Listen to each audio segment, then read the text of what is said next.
এখন বর্তমানে আপনি সিআরবিতে আছেন চট্টগ্রামে, তো এই মুহূর্তে যদি আপনি এই রোডে হাঁটার সময় 1,00,000 টাকা পেয়ে যান তাহলে কি করবেন? আগে প্রথমে গিয়ে এক বস্তা জামা কিনবো, শাড়ি কিনবো, অর্নামেন্টস কিনবো, তারপরে পার্কে গিয়ে ফটোশুট করে আসবো।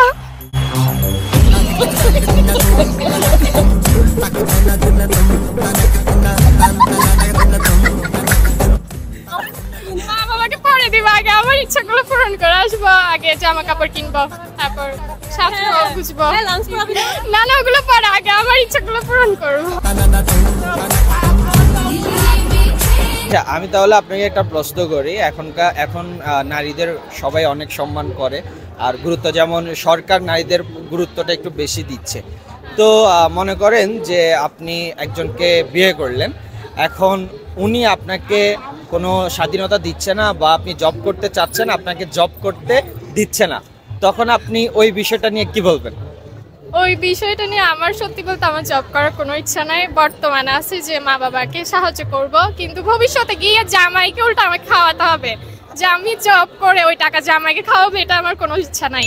তো ও যদি জব করতে না দেয়, আমি উল্টা আমাকে যদি বলো যে তুমি জব করো, বাইরে যাও, তা আমি বলবো যে না, আমার জব করার দরকার না, আমি বাসায় থাকি, তোমার জন্য রান্না বান্না করবো, তুমি আসবা, আমি ফ্যানের বাতাসে দিব, পানি খাওয়াবো, তারপর দুইজন মিলে এই আর কি আড্ডা দিব।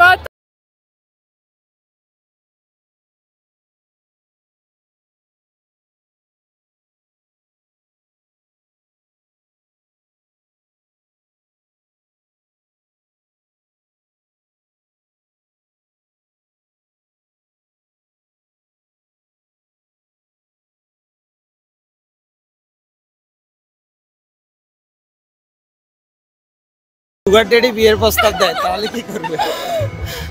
আমার তো সুগার ড্যাডি বলতে আমার আসলে বয়স্ক কাউকে পছন্দ না। আমি চাই যে 27-28 বছরের মধ্যে থাকবে বয়স, ওই রকম কাউকেই চাই।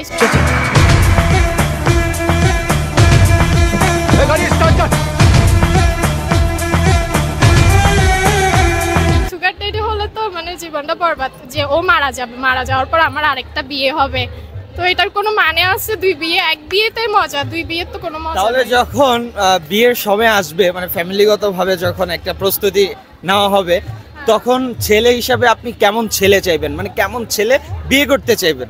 অবশ্যই সব মেয়ে তো বলে যে আমার মা বাবাকে সাহায্য করবে, পাশে দাঁড়াবে, সম্মান করবে, এরকম ছেলে চাই।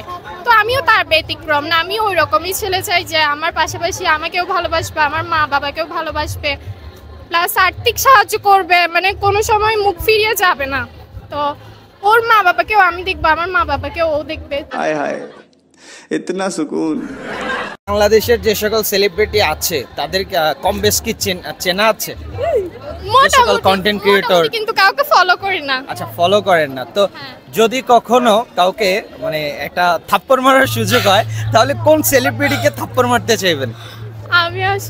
আমি কাউকে ঘৃণাও করি না, আর ভালোবাসি না। যদি কখনো ঘৃণা, উইদাউট ঘৃণা, যদি কখনো সুযোগ হয় যে এমনি থাপ্পড় মারা, তাহলে কাকে মারতে চাইবেন? না, থাপ্পড় কেন মারতে যাবো? থাপ্পড় মারলে হিত আমার, উল্টো আমার বিপদ না, যে ও আমাকে থাপ্পড় মারছে মানে ওর কোনো কিছু একটা আমি করে ফেলবো, তো এটা আমি থাপ্পড় কেন মারবো? যথেষ্ট পরিমাণে ওকে আমি আমার দিক দিয়ে বুঝাবো, না বুঝলে আমার সাইড থেকে। তাহলে থাপ্পড় মারবেন না। তাহলে যদি কখনো ছবি করার সুযোগ হয়, তাহলে কার সাথে করতে চাইবেন?